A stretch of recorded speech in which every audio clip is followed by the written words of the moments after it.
कलयुग की 5 सत्य भविष्यवाणी। भगवान ने पहले ही क्यों बता दिया था कि कलयुग में लड़की के विवाह में लाखों रुपए खर्च किए जाएंगे। बात उस समय की है जब पांचों पांडवों को वनवास हो गया था। वनवास जाने से पहले पांडवों ने भगवान श्री कृष्ण से पूछा, हे श्री कृष्ण, अभी यह द्वापर युग का अंतकाल चल रहा है, आप हमें बताएं कि आने वाले कलयुग की गति क्या और कैसी होगी। तब भगवान श्री कृष्ण कहते हैं कि मैं तुम्हें इसका सीधा सा उत्तर तो नहीं दे सकता, लेकिन इतना कहूँगा कि तुम पांचों भाई वन में जाओ और वन में जो कुछ भी तुम्हें दिखे मुझे आकर बताओ, फिर मैं तुम्हें उसका कलयुग में प्रभाव बताऊंगा। इसके बाद पांचों भाई वन में चले गए। फिर उन्होंने वन में जो देखा वह देखकर आश्चर्यचकित रह गए।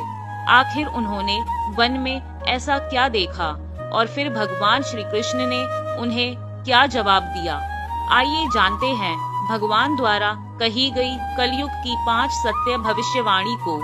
भगवान श्री कृष्ण के कहे अनुसार पांचों भाई अलग अलग दिशाओं में वन की ओर निकल गए। युधिष्ठिर एक दिशा में भ्रमण पर थे। उन्होंने एक जगह पर देखा कि एक हाथी के 2 सूंड थे। यह देखकर युधिष्ठिर के आश्चर्य का ठिकाना नहीं रहा। वहीं अर्जुन दूसरी दिशा में भ्रमण पर थे। कुछ दूर जंगल में जाने पर उन्होंने जो देखा उसे देखकर वह भी आश्चर्यचकित रह गए। वहां पर उन्होंने देखा कि कोई पक्षी है जिसके पंखों के ऊपर वेदों की रचनाएं की हुई हैं और वह पक्षी मुर्दे का मांस खा रहा है। यह दृश्य देख अर्जुन कुछ समझ नहीं पाए। दोनों भाइयों की तरह भीम भी भ्रमण पर थे। उन्होंने जो देखा वह भी आश्चर्यचकित रह गए। उन्होंने देखा कि एक गाय ने एक बछड़े को जन्म दिया, लेकिन बछड़े के जन्म के बाद गाय अपने बछड़े को इतना चाट रही है कि उसका बछड़ा लहूलुहान हो गया है। सहदेव भी भ्रमण पर थे। उन्होंने देखा कि एक जगह पर 6-7 कुएं हैं जिसमें पानी है और बीच में एक कुआं खाली है। बीच का कुआं काफी गहरा होते हुए भी उसमें पानी नहीं है। सहदेव को घोर आश्चर्य हुआ और वह सोच में पड़ गए कि ऐसे कैसे हो सकता है। नकुल भी भ्रमण पर थे और उन्होंने भी एक आश्चर्यजनक घटना देखी कि एक पहाड़ के ऊपर से एक बड़ी सी चट्टान लुढ़कते हुए नीचे आ रही है।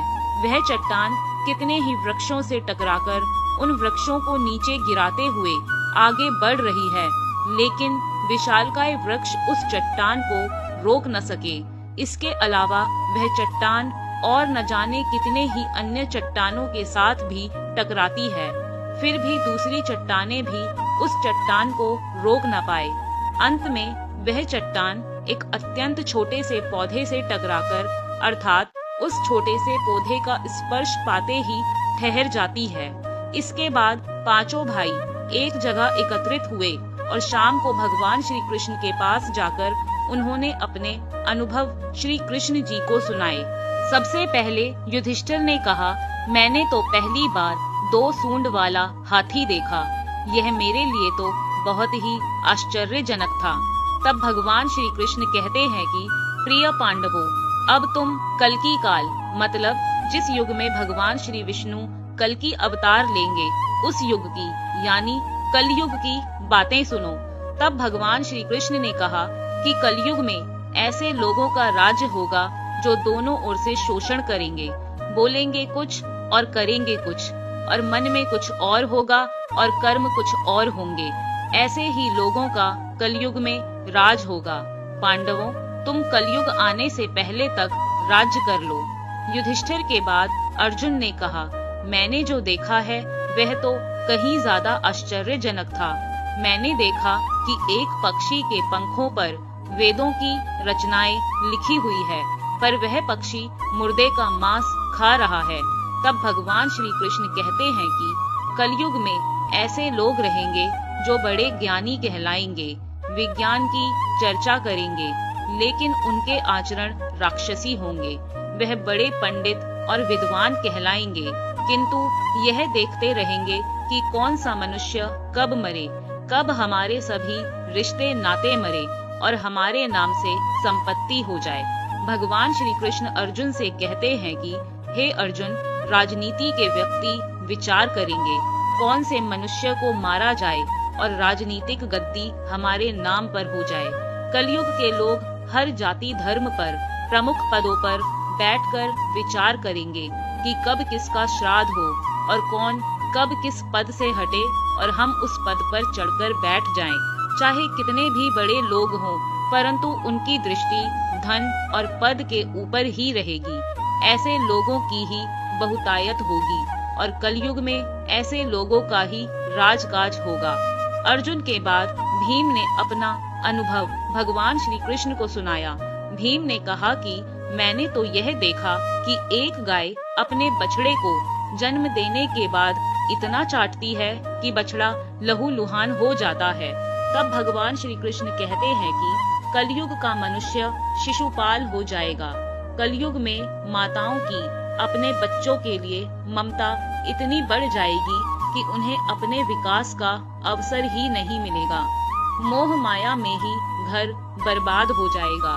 किसी का बेटा घर छोड़कर साधु बनेगा तो हजारों लोग उस साधु के दर्शन करने को तरसेंगे और यदि उनके अपने बेटे ने साधु बनना चाहा तो रोएंगे कि मेरे बेटे का क्या होगा। इतनी ज्यादा ममता होगी कि लोग अपने बच्चों को उसे मोह माया और परिवार में ही बांधकर रखेंगे। उसका जीवन वहीं खत्म हो जाएगा। तब भगवान श्री कृष्ण भीम को समझाते हुए कहते हैं कि हर मनुष्य को यह जानना जरूरी है कि वास्तव में लड़के तुम्हारे नहीं हैं, वह तो बहुओं की अमानत है और लड़कियां जमाइयों की अमानत है। तुम्हारा यह शरीर मृत्यु की अमानत है और तुम्हारी आत्मा परमात्मा की अमानत है। इसलिए तुम्हारा अपने शाश्वत संबंध को जानना आवश्यक है। भीम के बाद सहदेव ने भगवान श्री कृष्ण से कहा कि हे श्री कृष्ण, मैंने यह देखा कि एक जगह पर 6-7 बड़े कुओं के बीच एक गहरा कुआं बिल्कुल खाली है, जबकि ऐसा संभव कैसे हो सकता है।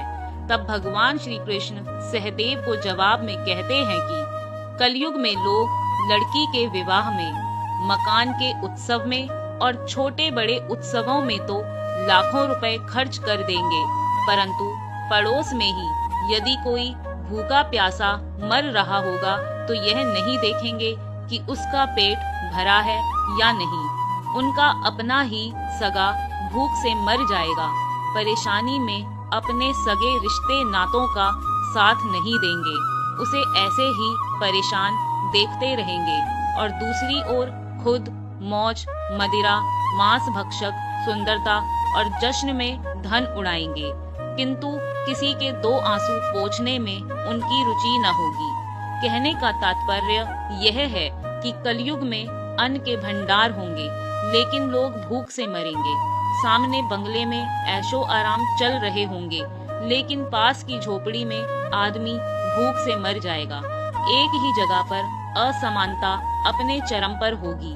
वहीं बेटा अपने वृद्ध माँ बाप को बुढ़ापे में उन्हें नहीं देखेगा और कुछ माता पिता भी धन के लिए अपनी औलाद में भेदभाव करेंगे। सहदेव के बाद नकुल ने भगवान श्री कृष्ण को बताया कि मैंने भी एक आश्चर्य देखा है कि एक बड़ी सी चट्टान पहाड़ पर से लुढ़की, लेकिन वृक्षों के तने और दूसरी चट्टानें भी उस बड़ी चट्टान को ना रोक पाए, किंतु एक छोटे से पौधे के स्पर्श में आते ही वह बड़ी चट्टान रुक गई। यह बहुत ही आश्चर्यजनक था। नकुल ने भगवान श्री कृष्ण से कहा कि हे श्री कृष्ण, मैं इस घटना को समझ नहीं पाया, अब आप ही बताएं ये कैसे हुआ, आखिर यह कैसे संभव है। तब भगवान श्री कृष्ण मुस्कुराते हुए नकुल से कहते हैं कि कलयुग में मानव का मन इतना नीचे गिर जाएगा कि उसका पतन होना निश्चित होगा। उसका यह जीवन धन की शिलाओं से नहीं रुकेगा, ना ही सत्ता के वृक्षों से रुकेगा। जब मनुष्य अपने जीवन के आखिरी पड़ाव में होगा, तब उसे परमात्मा रूपी अंतर्ध्यान होगा कि उसका पूरा जीवन तो व्यर्थ की चीजों की चिंता करने में ही निकला। असली मुक्ति तो हरि नाम है। हरि नाम के एक छोटे से पौधे से ही, हरि नाम के जपने से ही मनुष्य जीवन के समस्त पापों का निवारण होगा और हरि नाम ही मोक्ष का द्वार होगा। भक्तों, भगवान में आस्था रखें। मनुष्य का पूरा जीवन एक माया जाल है। मनुष्य को उम्र के अंतिम पड़ाव में ही एहसास होता है कि मंजिल केवल परमात्मा है। यही पड़ाव पूरे जीवन के कर्मों का लेखा जोखा दिखा देता है। इसलिए केवल हरि नाम ही कलयुग में मोक्ष पाने का एकमात्र उपाय है।